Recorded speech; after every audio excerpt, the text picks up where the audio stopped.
Both agencies have provided only shallow explanations to Congress about what happened on July 13th. Indeed, DHS and Secret Service's lack of communication with the Oversight Committee required me to issue a subpoena compelling Director Cheatle to attend today, and still DHS requested more time to prepare.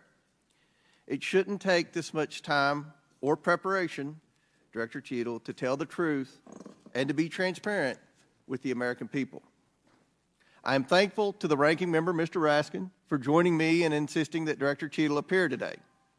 God knows the ranking member and I disagree on many things, but that does not matter today. The safety of Secret Service protectees is not based on their political affiliation, and the bottom line is that under Director Cheatle's leadership, we question whether anyone is safe.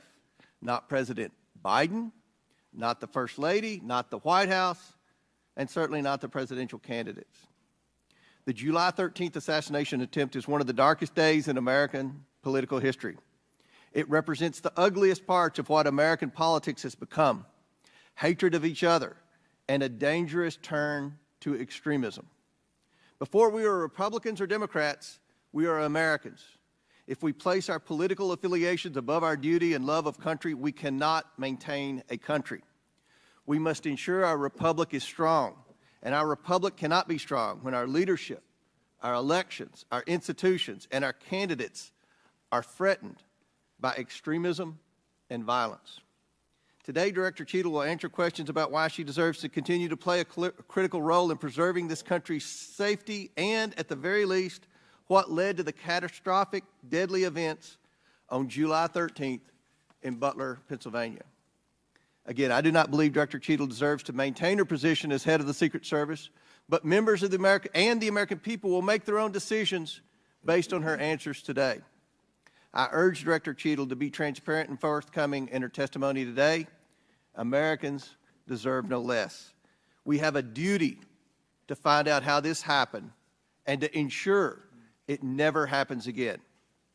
I now yield to Ranking Member Raskin for his opening statement. Thank you kindly, Chairman Comer. Elijah Cummings, whose beautiful visage looks down upon us, taught us that the way to find common ground in a crisis is to look for the higher ground. And last week, Chairman Comer and I came together to reach for that higher ground. We made a joint statement condemning the mass shooting and assassination attempt against former President Trump as a grave assault on our democracy. As we wrote, we are united in condemning all political violence. I join the good chairman in expressing condolences to the family of Corey Comparatori and in sending healing wishes to the wounded victims also of this atrocious act of violence.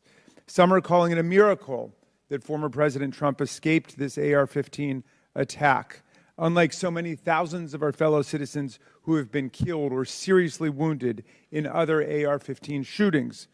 Whether this miracle is of divine providence or of an adventitious nature will be up to each of us to ponder, but our job in Congress is not simply to marvel at miracles or count on good luck, but to act as public policy legislators to do whatever we can to prevent future political violence, attempted assassinations, and mass shootings. The chairman and I are thus determined to get to the bottom of the stunning security failures that enabled this 20-year-old lone gunman who borrowed his father's AR-15 to perpetrate a mass shooting and assassination attempt at an event protected by the Secret Service as well as state and local police. We'll ask hard questions of Director Cheatle today in order to identify and understand the shocking security failures that occurred and to help transform the operations of the Secret Service to prevent anything like this from happening again. But we can't let ourselves off the hook either, dear colleagues. What happened in Butler, Pennsylvania was a double failure: the failure by the Secret Service to properly protect former President Trump and the failure of Congress to properly protect our people from criminal gun violence. We must therefore also ask hard questions about whether our laws are making it too easy for potential assassins to obtain firearms generally and the AR-15 specifically. Mr. Comparatori, former President Trump, and the other rally attendees wounded in Butler are now members of a club no one wants to belong to, the thousands of people who have fallen victim to mass shootings. Last year, we had 655 mass shootings in America, defined as 4 or more people being shot or killed in a single event, not including the shooter. 712 people died and nearly 2,700 people were wounded in these attacks in 2023. Mass shootings are commonplace. They happen at political rallies and constituent meetings, in our elementary schools, middle schools, and high schools, in churches, synagogues, and mosques, in movie theaters and parades, in nightclubs and grocery stores, in concerts, and on street corners. Here are the worst mass shootings in the last 11 or 12 years. The list is a grim reminder of the horrific damage and death wrought by assault weapons, and the AR-15 in particular, that have taken the lives of our children, parents, colleagues, and neighbors. This is a very partial list. Mass shootings have become so frequent that we don't even hear about them anymore. Since the mass shooting in Butler, there have already been at least 10 additional mass shootings in America, 2 of which took place the same day that former President Trump was targeted. One of the mass shootings on that violent Saturday, July 13th, happened at 11 p.m. at a nightclub in Birmingham, Alabama, where 4 people were shot dead and 10 others wounded. This means, amazingly, that the Butler attack was not even the deadliest mass shooting to happen in America on that day. A weapon that can be used to commit a mass shooting at an event under the full protection of the Secret Service, together with dozens of state and local police, is obviously an intolerable threat to the rest of us who do not receive such protection, and obviously does not belong in our communities. It's time to pass universal background checks and build on this administration's work to ensure that we permanently close the loopholes in the Brady law for gun show purchases, online purchases, and private sales to prevent those weapons from getting into the hands of people we know to be a threat to others.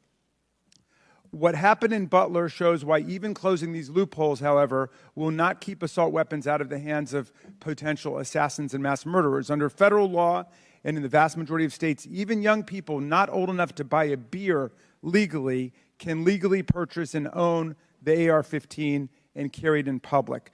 The shooter in Butler used his father's AR-15.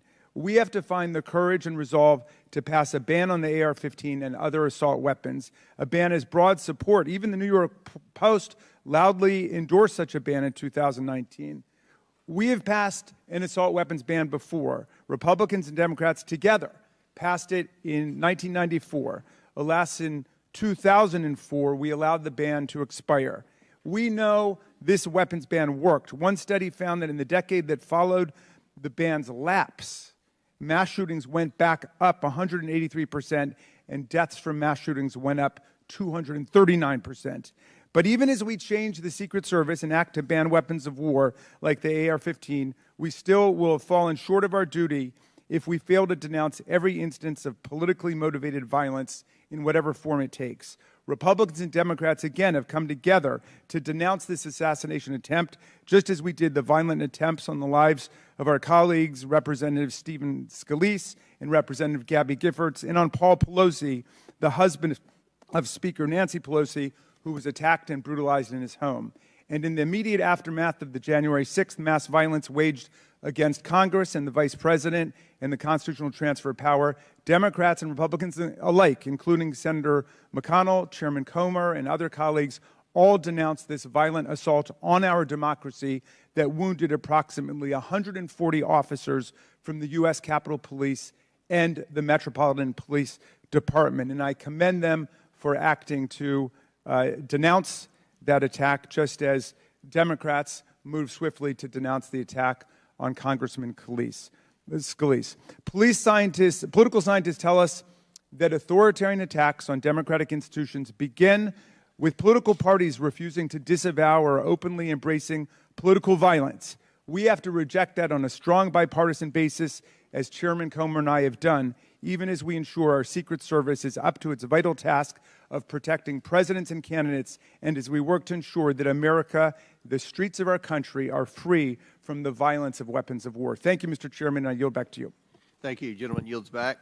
Today we are joined by Kimberly Cheatle, who was sworn into office on September 17, 2022 as the Director of the United States Secret Service.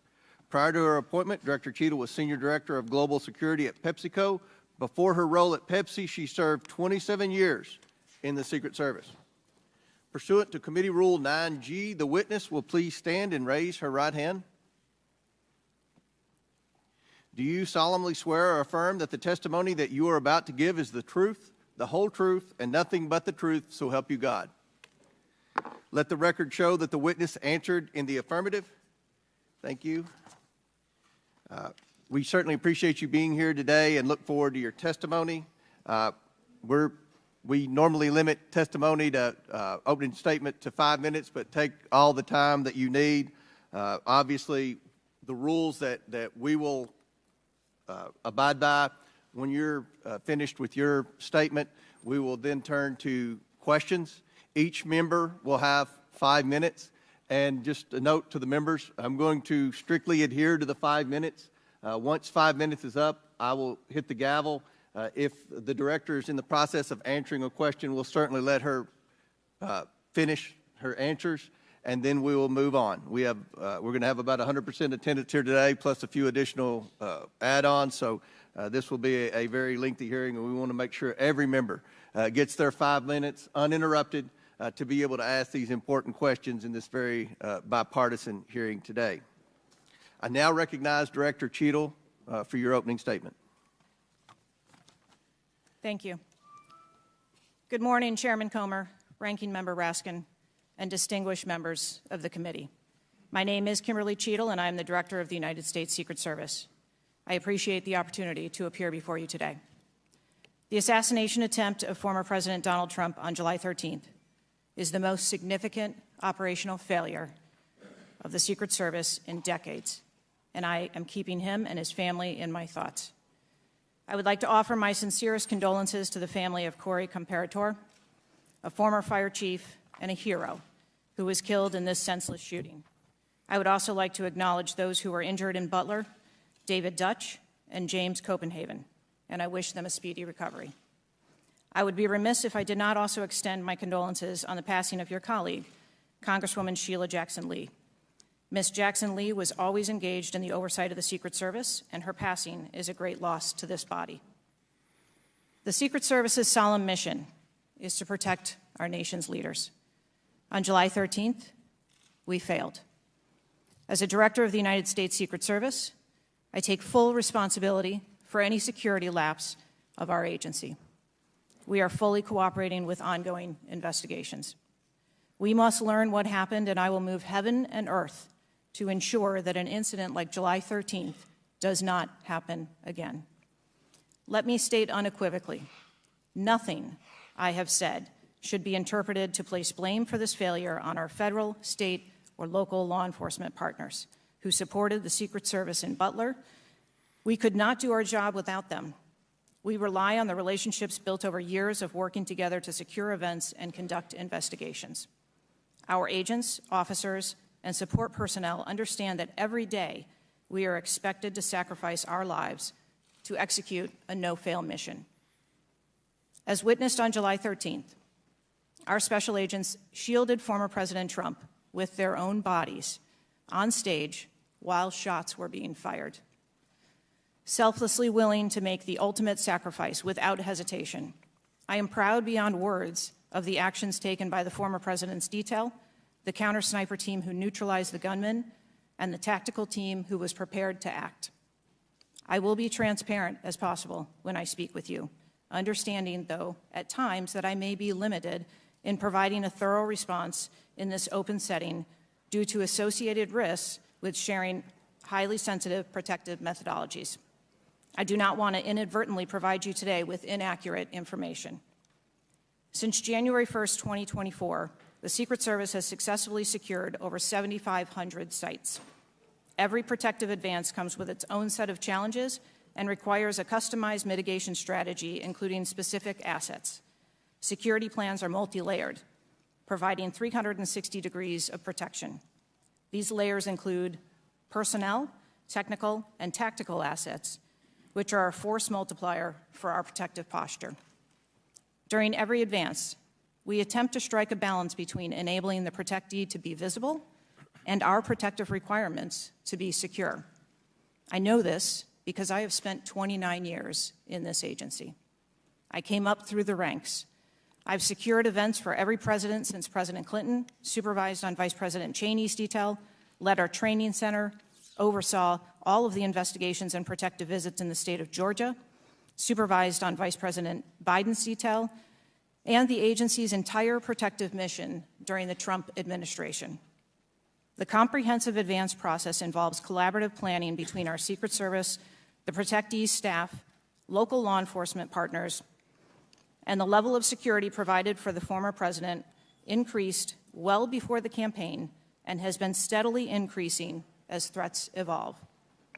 The security plan included a full assessment of the Butler Farm showgrounds to identify security vulnerabilities and craft a security plan for the protectee, attendees, and the public.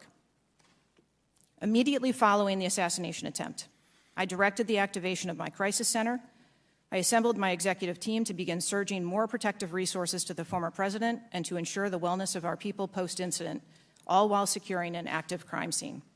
I immediately ordered a reevaluation of the Republican National Convention security plan, and I increased the security posture in the National Capital Region for all permanent protectees and sites. At the same time, I initiated a mission assurance investigation within our agency. I have instructed my team that all necessary resources will be dedicated to investigating these matters. We will not rest until we have explored every option, and we will leave no stone unturned. But I want to be clear, I am not waiting for these investigations to be completed prior to making changes. Over the past 2 weeks, we successfully led the planning and execution of the 75th NATO Summit and the Republican National Convention. Over the next few months, we will implement security plans for the Democratic National Convention, the United Nations General Assembly, and have already begun planning and coordinating the 2025 inauguration. It is now more important than ever for the men and women of the Secret Service to remain resilient and to focus on what is necessary to carry out our critical mission. Our agency needs to be adequately resourced in order to serve our current mission requirements and anticipate future requirements. The Secret Service currently protects 36 individuals on a daily basis, as well as world leaders who visit the United States, like Israeli Prime Minister Benjamin Netanyahu, who arrived in Washington, D.C. today. The coming years will bring an unprecedented heavy protection tempo.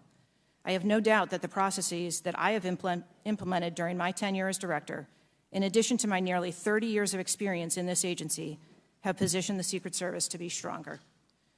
Our mission is not political. It is literally a matter of life and death, and the tragic events on July 13th remind us of that. I have full confidence in the men and women of the Secret Service. They are worthy of our support in executing our protective mission. I will now answer any questions that the committee may have. Thank you very much, Director Cheatle. We'll now begin our 5 minutes questions, and I will begin. Just for the record, the Secret Service has an annual budget of around $3.1 billion, and I believe around 8,000 employees. Is that correct? Yes, sir. Obviously, there were many security failures on the day of the attempted assassination and leading up to that day. Let's start with the building that the shooter used to shoot President Trump from. At any point Saturday, did the Secret Service have an agent on top of that roof? Sir, I'm sure, as you can imagine, that we are just 9 days out from this incident, and there's still an ongoing investigation. And so I want to make sure that any information that we are providing to you is factual. You can't, okay. Why did the Secret Service not, can you answer why the Secret Service didn't place a single agent on the roof? We are still looking into the advance process and the decisions that were made. Okay. Wasn't that building within the perimeter that should be secured? Do we agree with that? The building was outside of the perimeter on the day of the visit. But again, that is one of the things that during the investigation we want to take a look at and determine whether or not other decisions should have been made. One of the things that you said, I believe, in an interview, that there wasn't an agent on the roof because it was a sloped roof. Is that normal, and do you fear that that immediately creates an opportunity for future would-be assassins to look for a slanted roof? I mean, this is a huge question that every American has. Why wasn't a Secret Service agent on the roof? And there have been reports that agents were supposed to be on the roof, but it was hot that day and they didn't want to be on the roof. Can you answer any of those questions, Director? So I appreciate you asking me that question, Chairman. I should have been more clear in my answer when I spoke about where we place personnel in that interview. What I can tell you is that there was a plan in place to provide overwatch, and we are still looking into responsibilities and who was going to provide overwatch. But the Secret Service in general, not speaking specifically to this incident, when we are providing overwatch, whether that be through counter snipers or other technology, prefer to have sterile rooftops. Did the Secret Service use any drones for surveillance that day? So again, I'm not going to get into specifics of that day in itself, but there are times during a security plan that the Secret Service does deploy an asset like a drone. There were reports that the shooter used a drone just a few hours before the rally start time. Is that accurate? I have heard those same reports, and again, am waiting for the final report. Do you know, if you can't answer the question, that's your answer. But can you answer this? Do you know, I'm not asking yes or no, but do you know if the shooter used a drone before the shooting? That information has been passed to us from the FBI. How many Secret Service agents were assigned to President Trump on the day of the rally? Again, I'm not going to get into the specifics of the numbers of personnel that we had there, but we feel that there was a sufficient number of agents assigned. There are reports that several agents assigned to the rally on July 13th were temporary agents, agents not normally assigned to President Trump. Is that accurate? What I can tell you is that the agents that were assigned to former President Trump are Secret Service agents that provide close protection to him, and that was what was actual on that day. How many temporary agents were there that day?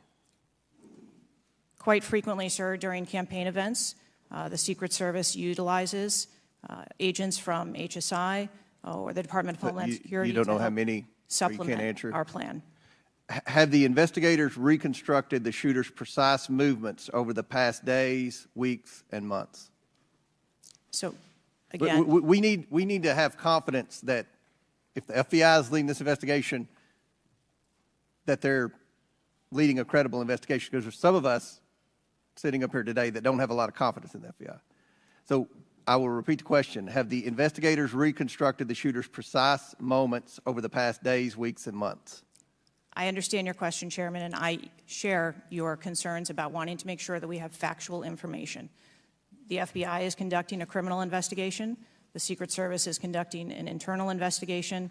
There are a number of OIG investigations, and there is the external investigation that the President Last question for me. Before July 13th, had the Trump detail requested additional resources? What I can tell you is that for the event on July 13th, the details that were the assets that were requested for that day were given. Okay. My time has expired. Chair now recognizes Ranking Member Raskin for 5 minutes. Thank you, Mr. Chairman. It's been reported that before former President Trump got up on the stage at around 6 p.m. on Saturday, July 13th, that the local police had identified and even photographed a man who was acting suspiciously. And this man, who turned out to be the gunman, had been flagged as a potential threat. Is that accurate? What I can say is that the individual was identified as suspicious. So he was known to be suspicious before former President Trump took the stage. That is the information I have received. Why was he allowed to take the stage with a suspicious person having been identified in the crowd? So I appreciate the question, and I'd like to make 2 points. If the detail had been passed information that there was a threat, the detail would never have brought the former president out onto stage. That is what we do, and that is who we are. We are charged with protecting all of our protectees. So you distinguish between someone who is suspicious and someone who's threatening, is that right? I do. There are a number of times at protective events where suspicious people are identified, and those individuals have to be investigated and determined what is it that identifies that person as suspicious. So did you deny a request for additional resources that had been made by the Trump campaign? There were no assets denied for that event in Butler on the 13th. I see. So you're saying there were requests made for additional assistance for other specific events rather than for the campaign as a whole. Is that right? I'm sorry, I'm not understanding. Well, you seem to say that there were not additional resources requested for that event. And forgive me for being unfamiliar with this. Is it requested event by event, or is it requested just in general for the campaign? So if I can explain the advance process, when an event or a venue is identified by, in this case, campaign staff, then the campaign staff works together with Secret Service agents who go out and conduct an advance. Generally, that is a 5-day time period where those discussions are had about what the perimeter is going to look like, what the size of the event is, what the venue is, and then from there, there is a request made to mitigate potential risk and threat. And I'm saying that on that day, the requests that were pushed forward were granted. So the Secret Service did not know that the gunman actually had a weapon before President Trump was allowed to get up on the stage? To the best of our knowledge and the facts that we have at this point, that is correct. So can you answer this question, which I think is on the mind of most Americans thinking about this? How can a 20-year-old with his father's AR-15 assault weapon climb onto a roof with a direct 150-yard line of sight to the speaker's podium without the Secret Service or local police stopping him? So again, sir, I will say we are 9 days out from this event, and I would like to know those answers as well, which is why we are going through these investigations to be able to determine that fully. Okay. It's been reported that the shooter was not carrying a driver's license or any form of identification. They had no idea who he was, but then he was quickly identified, I think within 30 minutes, by using the serial number on the AR-15 under a tracing system that is now controversial. Some people say we should get rid of it. Some people want to keep it. But is that right, that the serial number was the key information which led to the identification of the shooter? That is my understanding, sir, yes. Okay. If an American citizen were just to stop you and say, Director Cheatle, we support your work to the tune of billions of dollars and thousands of employees, what went wrong?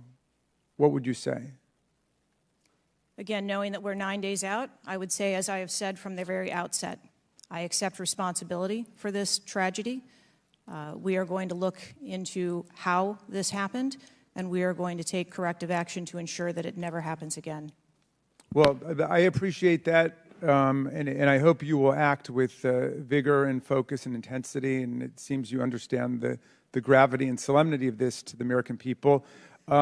Millions and millions of Americans don't feel safe with all the AR-15s out there. We thought at least the President of the United States or a former President of the United States would be safe, but now that's not even clear. Mr. Chairman, I yield back to you. Gentleman yields back. Chair now recognizes Chairman of the House Judiciary Committee, Mr. Jordan from Ohio. Thank you, Mr. Chairman. Director, were you guessing or lying?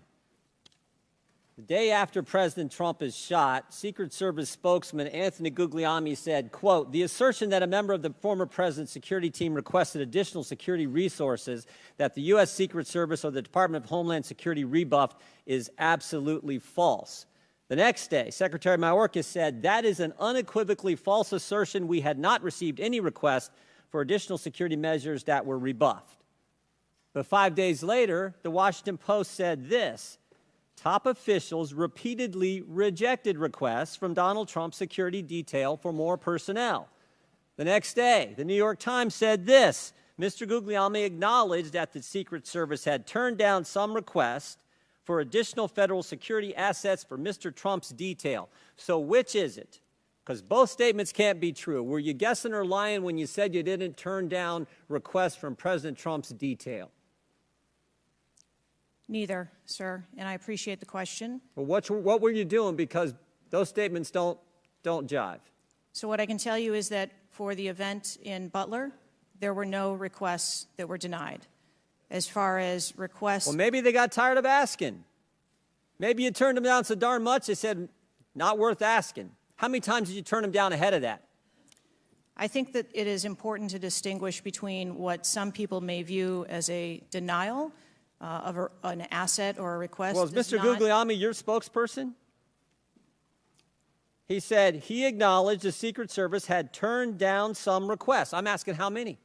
A denial of a request does not equal a vulnerability. Well, tell me what it is. There are a number of ways that threats and risks can be mitigated with a number of different assets, whether that be through personnel, whether that be through technology, or other resources. Well, tell the committee which it was. They asked for additional help in some form or another. You told them no. How many times did you tell them no, and what did you tell them no to? Again, I cannot speak to specific incidents, but I can tell you in general terms, the Secret Service is judicious with their resources based on... What does some requests mean? How many times? Some indicate requests is plural. So more than once they asked for additional help and you turned them down. What did they ask for and how many times did you turn them down? Pretty basic questions. So again, without having all of the details in front of me, sir, what I can tell you is that there are times... You didn't get briefed on how many times you turned down the Trump detail when they asked for additional help? I'm sorry. You didn't get briefed on that before you came to this hearing knowing you were going to get asked that question? What I can tell you is that in generic terms, when details make a request, there are times that there are alternate ways to cover off on that threat or that risk. But that's not what he said. He said they were denied certain requests, some requests. This is your spokesperson, not me talking. This is the Secret Service talking. And what a change from absolutely false, unequivocally false to, oh, by the way, there were some times where we didn't give them what they wanted. That's a huge change in 5 days. And the fact that you can't answer how many times you did that, that's pretty darn frustrating, not just for me, but for the country. I hear your frustration. Let me ask you this. Were any of those requests denied to President Trump's detail after you knew about the Iranian threat? What I can tell you, again, I don't know the specifics, is that there are times when we can fill a request. It doesn't necessarily have to be with a Secret Service asset or resource. We can fill that request with locally available assets. You spoke to anyone at the White House since July 13th? Yes, I have. Who'd you talk to? I have briefed the President and the Vice President. Talked to the First Lady? No, I have not. Talked to the White House staff? Anyone in the White House communications? No, I have not. Have you talked to the counter sniper who took the shot that took out the bad guy? Yes, I have. And can you tell us about that conversation? I would not want to reveal conversations that I've had with my employees. But that's exactly the kind of information the American people want to know. American people who pay your salary. I understand. This is an ongoing investigation. And Who's all doing the investigating at Secret Service? I know the Inspector General, but is there also an internal investigation in addition to the Inspector General? We are conducting a mission assurance investigation internally, yes. You know what it looks like, Director? It looks like you won't answer some pretty basic questions. It looks like you got a 9% raise and you cut corners when it came to protecting one of the most important individuals, most well-known individuals on the planet. A former president, likely the guy who's going to be the next president. It looks like you guys were cutting corners. That's what it looks like to me. Is that true? I am here today because I want to answer questions, but I also want to be cautious. You might want to, but you haven't answered. I don't think you've answered one question from the chairman, the ranking member, or me. Well, we got a lot of other people asking. We'll see if your record improves. But right now, you haven't answered, I don't think, any questions. I yield back. Gentleman yields back. Chair now recognizes Ms. Norton from Washington, D.C. Thank you, Mr. Chairman. In the summer of 1963, as a law student, I traveled to the South to work in the civil rights movement. When I arrived in Jackson, Mississippi, I was met by a civil rights activist who showed me around town and tried to convince me to work in Jackson that summer. I recall talking with him and his wife about the raw atmosphere in Jackson. Later that day, he took me to the bus station for my trip to my assignment. That night, he was assassinated outside his home. His name was Medgar Evers. I condemn the political violence. It is a threat to democracy. I want to discuss one of the roots of political violence, guns.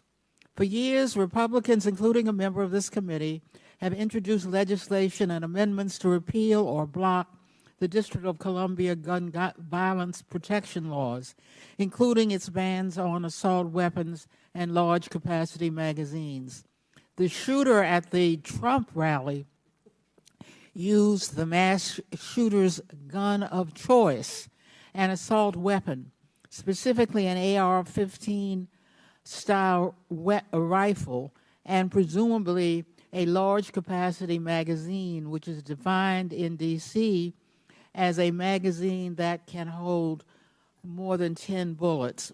Under current D.C. law, D.C. does not recognize concealed carry permits issued by other jurisdictions, but it does issue concealed carry permits to both residents and non-residents. However, D.C. imposes a number of requirements on concealed carry applicants, including suitability, such as not having exhibited a propensity for violence or instability. Moreover, D.C. residents restricts where the guns can be carried, such as a political demonstration near the White House and Naval Observatory or near people under Secret Service protection, provided the permit holder has been given notice. This week, the House is expected to consider the fiscal year 2025 Financial Services and General Government Appropriations Bill. This Republican-drafted bill would allow an individual with a permit to carry a concealed handgun issued by a state or territory to carry a concealed handgun in D.C., regardless of that jurisdiction's permit requirements. A Republican has filed an amendment to that provision to allow such an individual to carry a magazine of any size with that handgun. In short, the pending bill and amendment would allow any person with a carry permit issued by another jurisdiction to carry a concealed handgun with a magazine of any size in any location in the District of Columbia. The Secret Service is responsible for protecting a large number of people and facilities in D.C. Director Cheatle, would Secret Service protectees in D.C. be safer or less safe if people who have exhibited a propensity for violence or instability could carry a concealed handguns in D.C.?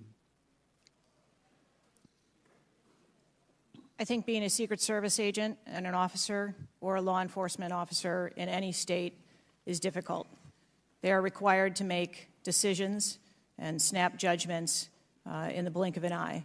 And I think that the officers and the agents that work here in the D.C. area do a great job of monitoring the public and reacting to threats as appropriate when they arise. Would Secret Service protectees in D.C. be safer or less safe if people in D.C. could carry concealed handguns with large capacity magazines? I think, ma'am, that we work in parameters where we travel around North America, and the rules on open carry and concealed carry are different from state to state, and that is part of what the Secret Service takes into account when we develop a security plan.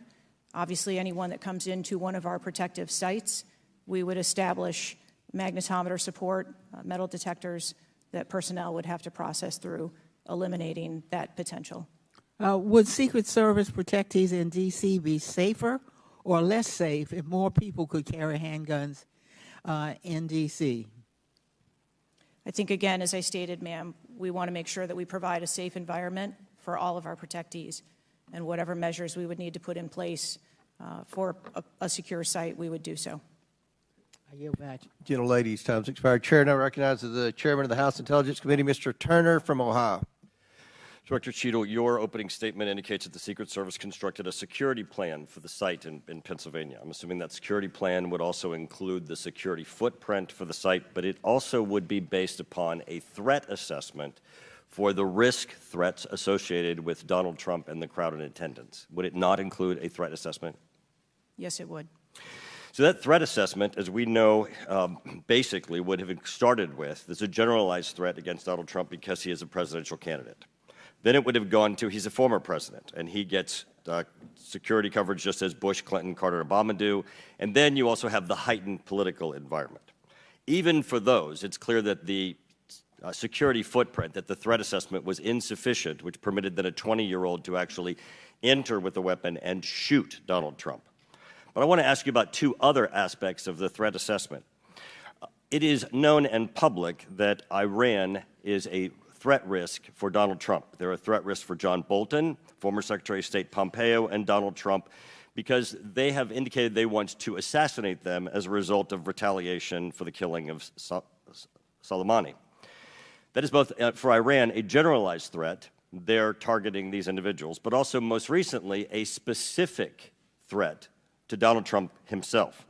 Now, I want to enter into the record by UC a Department of Justice Public Affairs release, a CNN article, an article from Fox News, and an article from CBS, all of which acknowledge Without objection to order. that this threat exists for Donald Trump from Iran, and that there are specific threats, most recently, that have been acknowledged. Director Cheatle, have you read the intelligence of the generalized threat to Donald Trump by Iran as a result of their desire to retaliate for the killing of Soleimani? I have. Have you read or been briefed about the intelligence of the specific recent threat to Donald Trump from Iran? Yes, I have. Director Wray, when we were getting our briefing, indicated that he thought the threat assessment should have included this threat from Iran. Is it your testimony today that the threat assessment, since you've read this intelligence, was sufficient to protect him from this threat from Iran? My testimony today is that the information that we had at the time was known. Was it sufficient? Director Cheatle, was it sufficient for the Iranian threat that you said you have read the intelligence briefings for? That information was passed to... Well, I'm not asking the bureaucratic issue of who did it get passed around to. Director Cheatle, was it sufficient for the specific and generalized threat to Donald Trump's life from Iran? Yes, I do believe it was. Director Cheatle, is an Iranian assassin more capable than a 20-year-old? Sir, I think we've acknowledged that there was gaps and a failure that day. When I raised this issue with Director Wray, he was incensed. He was shocked that the threat assessment of Iran did not seem to be, as we and I discussed, baked in to your security footprint and your threat assessment. And he went on to say that the generalized threat that he has told the whole country that we are under from a potential terrorist threat, he has said we're under the highest threat level since 9/11, that the lights are flashing red. And he has specifically indicated that people have crossed the southern border as a result of the Biden administration's policy, and that there are in our country today terrorists and individuals who are affiliated with terrorist groups and organizations. That would be a heightened threat environment, Director Cheatle, would it not? Yes. In his public statements, he has said he is making these statements because he wants people to take them into consideration in threat assessments, specifically. Now, that would be a threat not just to Donald Trump, but it would also be a threat to the crowd there, wouldn't it? Yes. Are ISIS terrorists and al-Qaeda terrorists and international groups and terrorists more capable than a 20-year-old in pulling off either a mass shooting or an assassination of Donald Trump? Sir, again, there was clearly a breakdown and a failure that day. Have you read the intelligence of the terrorists that are currently in the United States that Director Wray speaks, and those individuals that are here that are affiliated with terrorist groups and organizations that are in the process, as Director Wray said, of representing a significant threat of a terrorist attack occurring in the United States? I have read reports that apply specifically to the Secret Service's mission. Director Cheatle, because Donald Trump is alive, and thank God he is, you look incompetent. If Donald Trump had been killed, you would have looked culpable. There is no aspect of this that indicates that there has been any protection to Donald Trump. The threat was identified before he took the stage, and the shooter was only killed after Donald Trump himself was killed. Not only should you resign, if you refuse to do so, President Biden needs to fire you, because his life, Donald Trump's life, and all the other people which you protect are at risk because you have no concept of the aspect that the security footprint needs to be correlated to the threat. I yield back. Chair now recognizes Mr. Lynch from Massachusetts. Thank you, Mr. Chairman. Director Cheatle, there were multiple security failures at the former president's rally in Butler, Pennsylvania. First of all, there was a failure to isolate the podium from exposure to direct fire. Do we know who made that decision to allow that rooftop to remain as an unprotected area? Do we know who came up with that security plan that omitted that? Sir, I don't have a specific person to identify for you. Okay, well, that's what I'm looking for, so let's move on. There's also a breakdown in security and failure to confront the shooter over an hour before the former president began his remarks, when the shooter was identified as a person of interest. What particularly allowed agents or law enforcement to identify him as a person of interest? So I appreciate the question, and again, I will say that we are 9 days out, and there are a multitude of interviews that are still taking place. Okay, so did he have a rangefinder? There were some reports that the individual had a rangefinder. That would certainly raise my suspicion. Did he have a rangefinder? Yes, he did, but may I explain that at a number of our sites, especially when you're at outdoor venues, a rangefinder is not a prohibited item. It is sometimes an item that is brought in by individuals if you're going to be in the back. Did anybody confront him on that? Anybody ask him questions? What are you doing with the rangefinder? Anybody confront him on his presence where he was in proximity to the president? So again, to my knowledge, I believe that was the process that was taking place, was to locate the individual. Did they confront him? Did they go up to him? Did they talk to him? I do not have those details at this time. Those are important details. There was also a failure to communicate between law enforcement to act quickly upon information provided by either local law enforcement or rally attendees that the suspect was positioned on the roof. There were minutes of delay before any meaningful action was taken, even though he was several hundred feet from the podium, and this was obviously minutes before the shooting. Let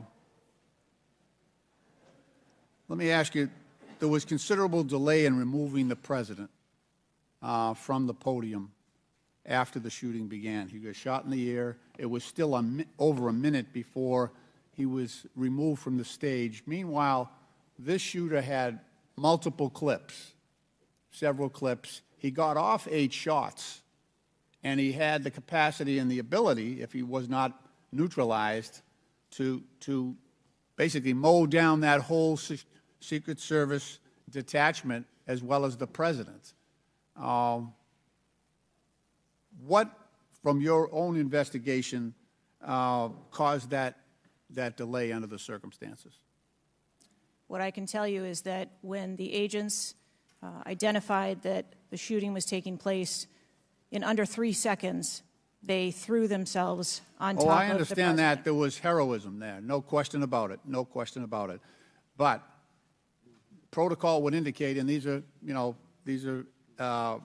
the opinions of various former Secret Service agents, people who have done this work in the past, that over a minute of exposure on that podium with a shooter with a high-capacity weapon who had already wounded the president and could have got off, we don't know how many more rounds, and yet the president remained exposed, even though he was joined in that exposure by the Secret Service in their heroic acts. It just, I don't know if there's a good explanation for that. Our personnel created a body bunker on top of the president. I get that. Shielding him. Yeah, this was an AR-15 style weapon that would have made pretty quick work if he was determined and able to do so.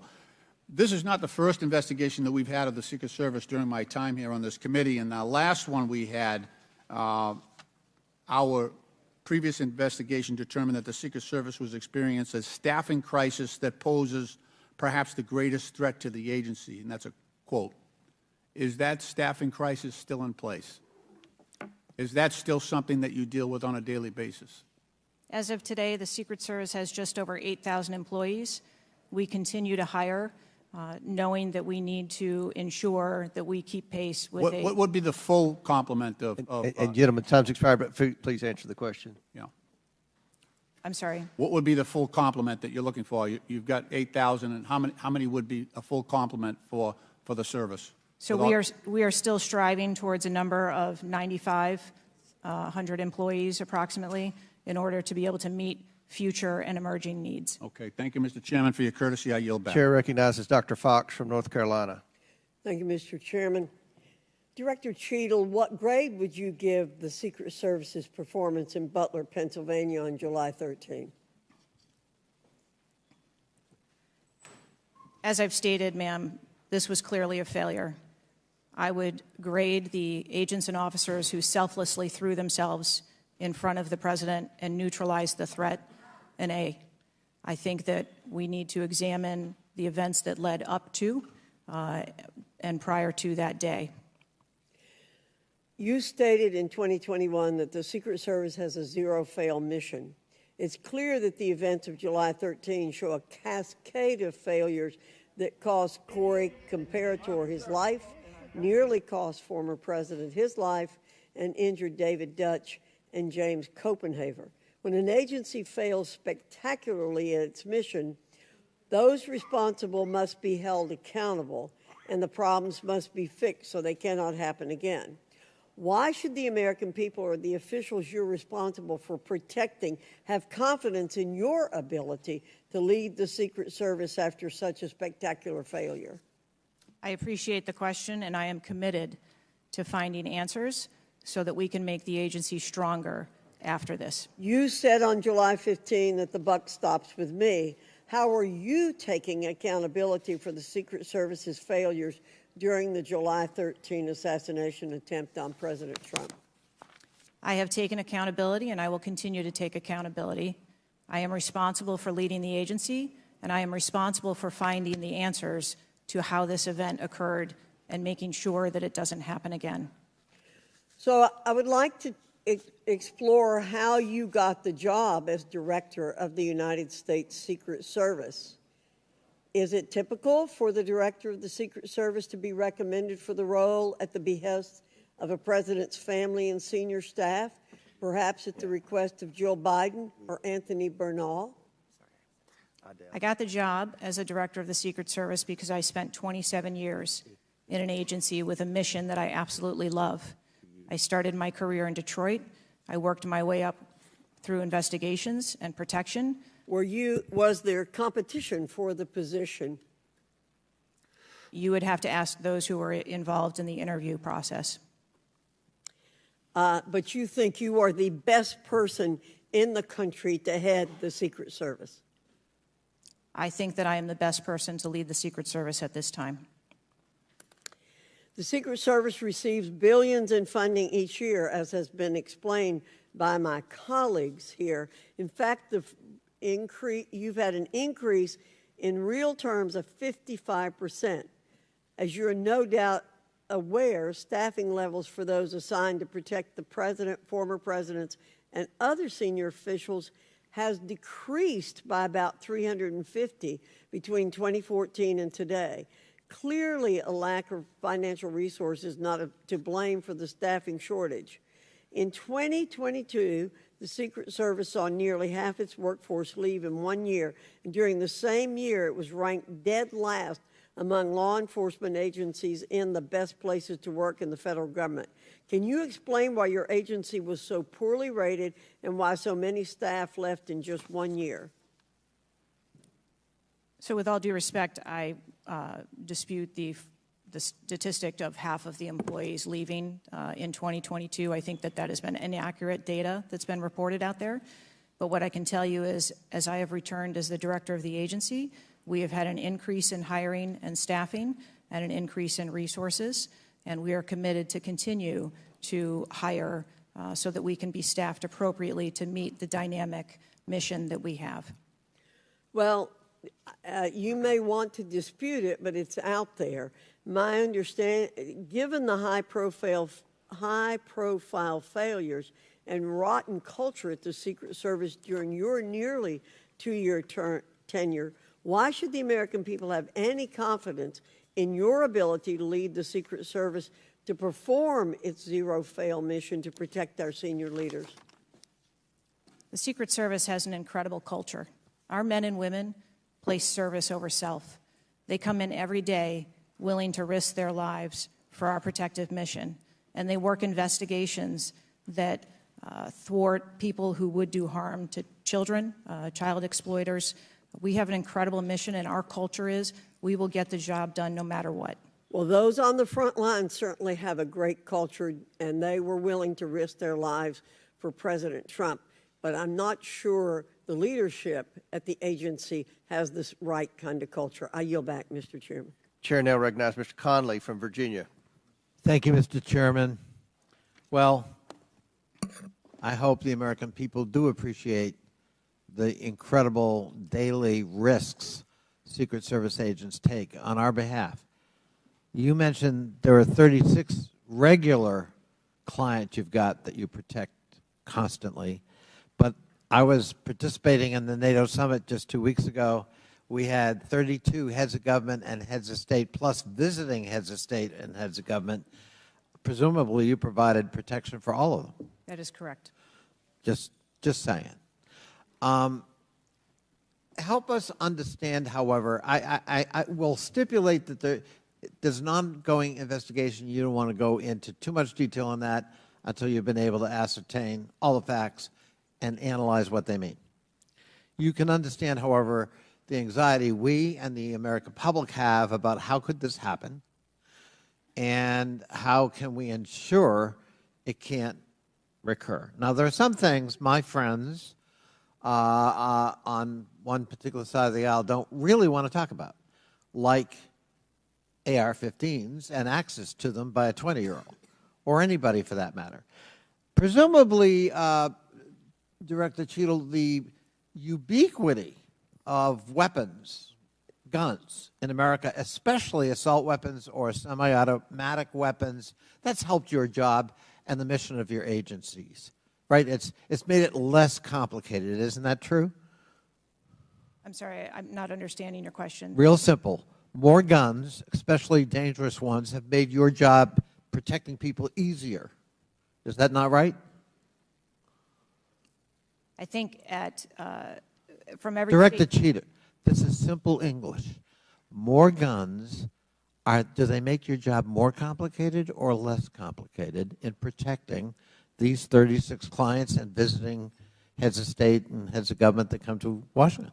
I think the Secret Service needs to take into account. I didn't ask that. They're in. I'm sorry. I asked a simple question, which deserves a simple answer.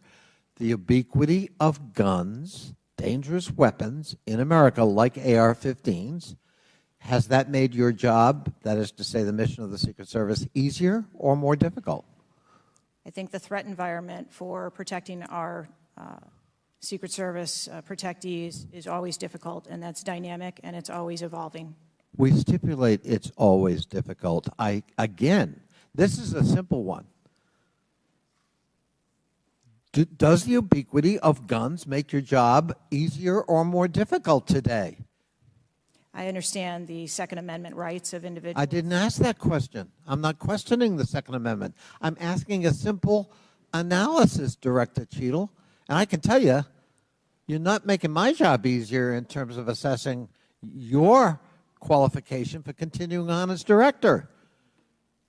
Please answer the question. You're the head of the Secret Service. You're speaking on behalf of 8,000 members who put their lives on the line. We just had a failure by your own admission. Do guns make your job easier or harder? I think the job of the Secret Service is difficult on every day, and we need to make sure that we are mitigating all threats, whether that be That weapons, isn't my question. personnel. That is not my question. And now I think you're evading the answer, which is not a hard one. I am sorry that you feel that way, sir. How else could I feel, Director Cheatle, when you're clearly avoiding a direct answer to a very simple declarative question? We almost lost a presidential candidate the other day. A 20-year-old had access to his father's AR-15 and got on top of a roof within 500 yards or feet of the podium.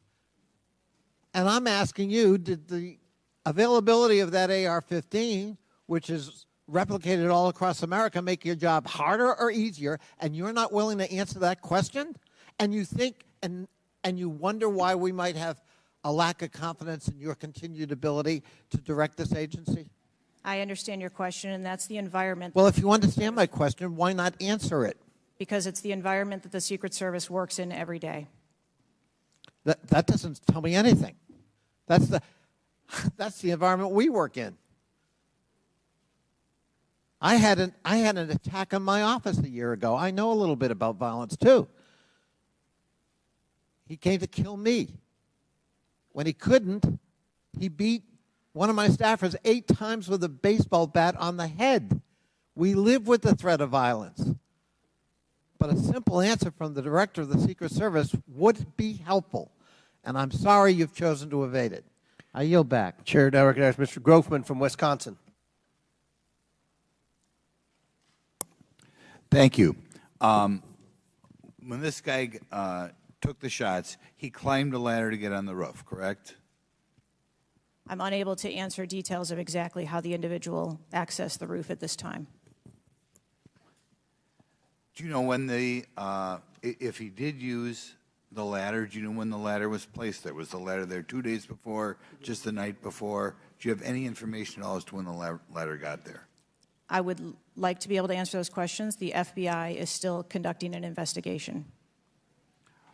How did the rifle get to the roof? Again, sir, at this time, I'm unable to answer questions to provide clarity. Have they cleaned the roof since the assassination attempt? Have they cleaned the roof? Right. Has anything been done to the roof? Is it just like it was, whatever, 10 days ago, or not? Has anything been done to the roof? I don't have an answer for that. Okay. Were President Trump's normal agents normally assigned to him there that day? Yes. There was these were the same agents that were always there? Yes, sir.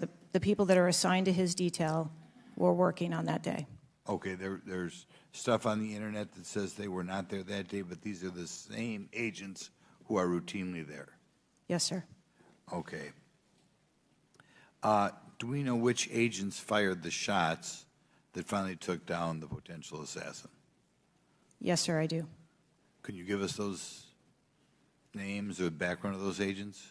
I would not offer their name up in this setting, but it was one of our technical officers, our counter snipers. Okay, so can we privately get those names, the committee? I am certain that we can make names available privately. Okay. Do we know where all the shots landed?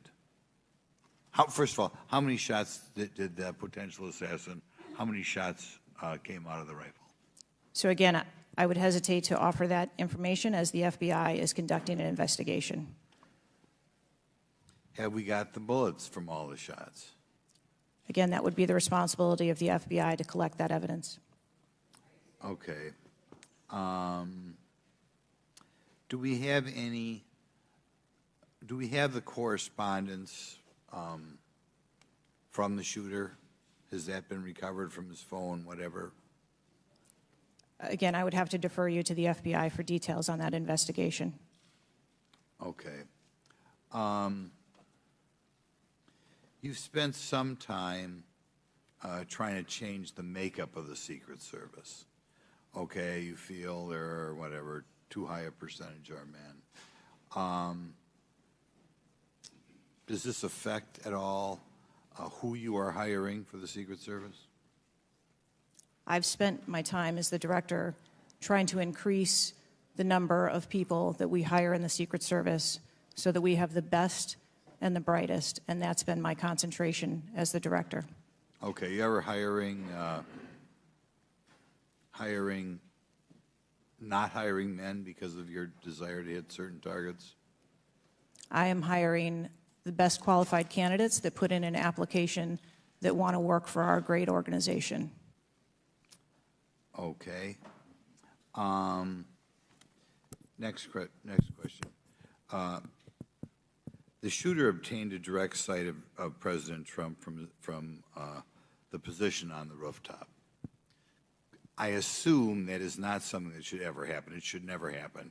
Do you want to elaborate a little on how that happened, or what you wish you had done differently, or would do differently next time there's a Trump rally? Again, sir, the facts of this particular event are still unfolding. 9 days, there have been a number of reports that have been out there, so I do not want to provide information that perhaps would contradict something that has been erroneously reported or is not factual. But there clearly was a mistake, and we will take every effort to make sure that this never happens again. Could you elaborate why you want 1/3 of the Secret Service to be women? I've never stated that I want 1/3 of the Secret Service to be women. 30% or something. You had some target, no? Okay. Would you yield? Sure. I'll yield. What was, Director, what was erroneously reported? You said, to Mr. Grothman's question, you said something was erroneously reported. What are you referring to? I'm referring to their... His question was in the context of the shooter using a ladder to get on the building. What was erroneously reported? Because you won't tell us anything, but you'll tell us something that wasn't reported accurately? I'm saying, sir, that there have been a number of reports that are out there that have been speculation, and until we have the actual facts, I don't want to report anything that would contradict speculation that has been out there. Thank you, gentlemen, for yielding. Chair recognizes Mr. Krishnamurti from Illinois. Thank you, Mr. Chair. Thank you, Mr. Ranking Member, for bringing us together this morning. One question I get asked a lot from my constituents is, what can Congress actually do to stop this from happening again? And I'd like to share a graphic from a very recent study conducted by Professor Robert Pape, a world-renowned expert in combating political violence.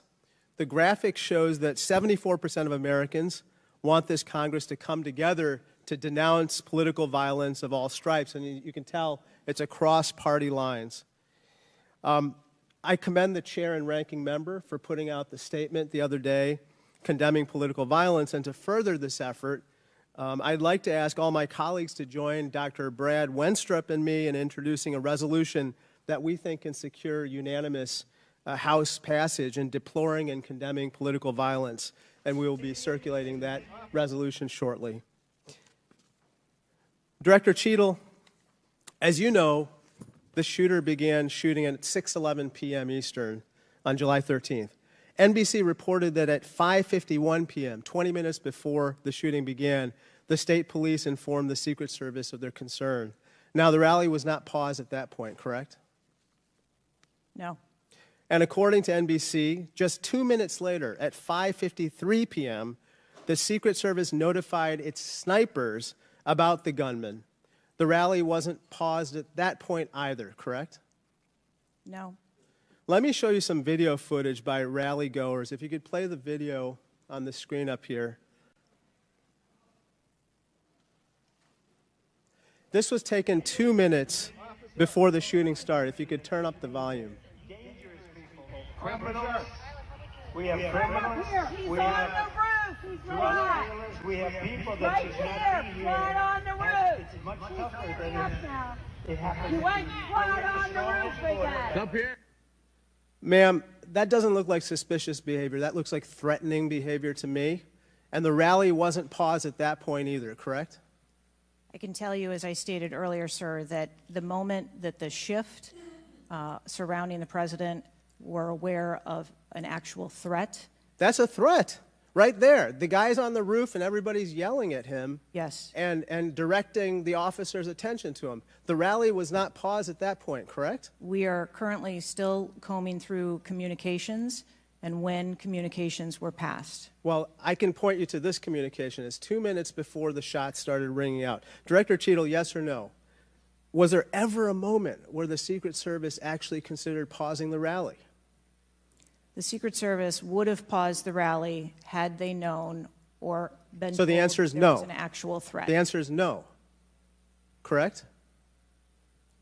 I can speak to you in generalities. No, I don't want I don't generalities. I know want all of the specifics. communications The that were- answer is no. You did not consider pausing the rally, correct?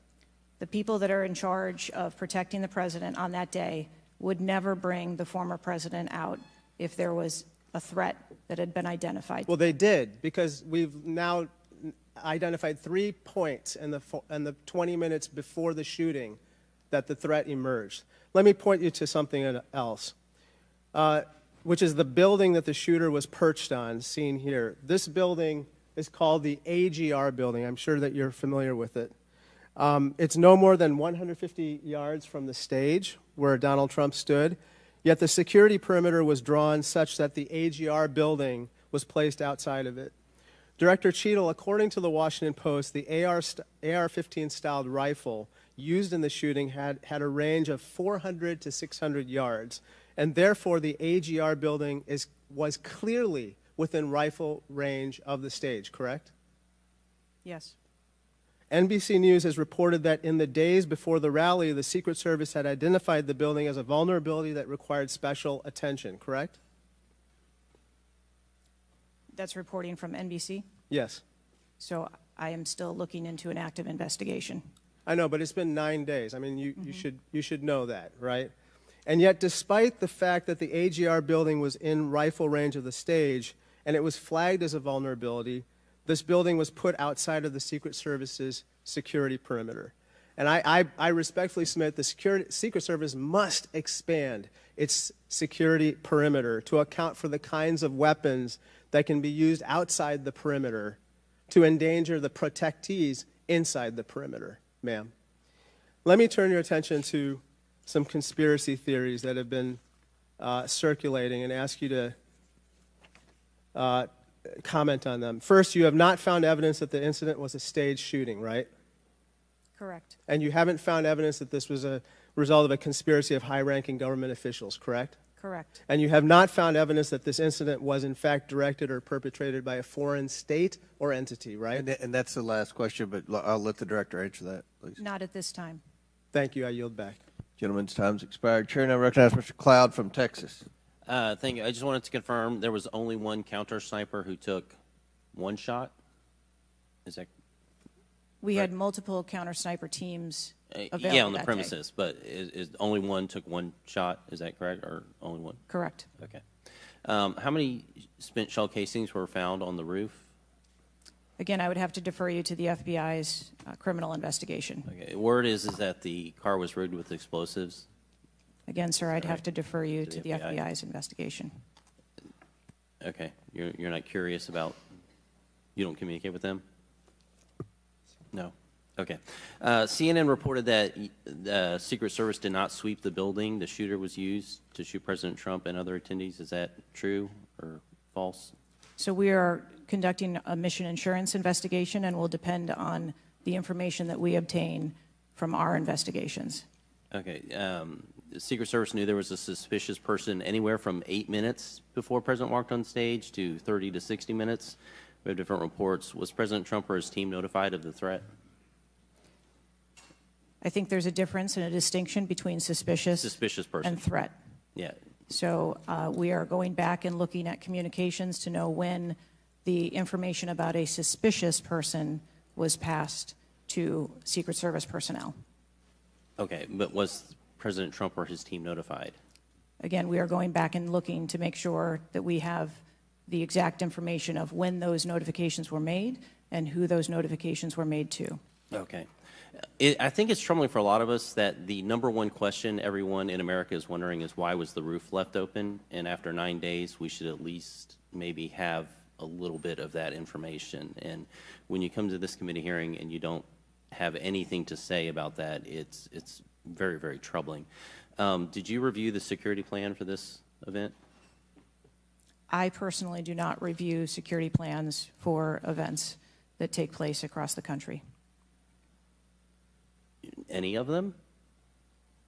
We have a number of events Who's that take the place. top level official who reviews the security plans? There's a number of people that review security plans. Who's as they ultimately unfold. responsible for signing off on a security plan? It's a conjunction of personnel. There are people on the ground, there are supervisors on the detail, there are people at headquarters. So there's not one person who says, okay, this is good, it's copacetic, we're going for it? I think much in the way that we build our security plans, where they are multi-layered. No doubt there's teams working different aspects of it, but ultimately, isn't there an individual who signs off on the plan? Much like how we design our security plans, they're multi-layered. There are multiple layers. So there's of no people. accountability. There is accountability, sir. There's this is whether it's the FBI or Fauci or anything. It's time after time after time. These multiple layers of accountability turn into layers of plausible deniability, and agency after agency after agency. That's got to be fixed, because you keep coming here and expecting. Yes, you're saying I'm responsible, and you're accountable for it, but then there's nothing. What do you mean by that? I mean, you're saying you're going to keep your job, right? I assure you, sir, that if we determine through the course of our investigation that someone or people need to be held accountable, we will do so. What level of, if President Biden, God forbid, had been shot and killed, would you think that was worthy of resignation? I would do the same thing that I'm doing here, where I would want to make sure that we are conducting an investigation, that there is continuity in that investigation, and that we could find the answers You do not to think what the happened. assassination of somebody under your detail is worthy of resignation? I think that this event was tragic and deserves answers. The thing that you've said so far is that you want to make sure that this never happens again. The thing is, everyone in America knows that's not the job description that you're tasked with. The job description you're tasked with is to make sure it never happens, period. One of your goals in the strategic plan is to champion diversity, equity, inclusion, and accessibility. You've accomplished the accessibility part. What standards, do you keep the same standards for all applicants and all, or does every Secret Service agent meet the same qualifications, or do you have different standards for different people? Yes, sir. Everyone who moves through the application process has to meet the same standards to become a special agent. Okay. The trouble I think we're having with right now, so far you gave a lame excuse for sloped roof. You said that local law enforcement's job was to cover up the building before backtracking on that. We were told that President Trump's team did not ask for security before you backtracked on that. You haven't provided the audio recording that this committee, the chairman, requested that was due Thursday. You didn't give us an advanced copy of your opening statement, but yet there was reporting on it somewhere else. There seems to be more information from YouTube videos than you're able to provide for us, and it begs the question to anyone. You're in charge of the investigation of your own failure. So how is anybody in America supposed to be able to trust the results of that investigation as being anything transparent and genuine? That's the last question, but please feel free to answer the question, Director. Sir, I've been a Secret Service agent for nearly 30 years. I have led with integrity, and I follow our core values of duty, justice, honor, loyalty, and courage. And I am doing that in this case, and I assure this committee that I will provide answers when we have a full and complete report, in addition to cooperating with all of the other investigations that are ongoing. Chair now recognizes Mr. Khanna from California. Thank you, Mr. Chair. I want to thank the chair and the ranking member for convening this hearing on a bipartisan basis. I join them in condemning the horrific assassination attempt on the former president. I am relieved for the sake of the country that he wasn't seriously hurt and that he survived, and my thoughts with him and his family during such a traumatic event. I also want to express condolences to Corey Comprator's family and recognize his heroism in saving his daughter's lives, and to the victims of that awful event. Now, Director Cheatle, would you agree that this is the most serious security lapse since President Reagan was shot in 1981 of the Secret Service? Yes, sir, I would. And, you know, do you know what Stuart Knight did when he was in charge at the time of the Secret Service? Do you know what he did afterwards? He remained on duty. He resigned.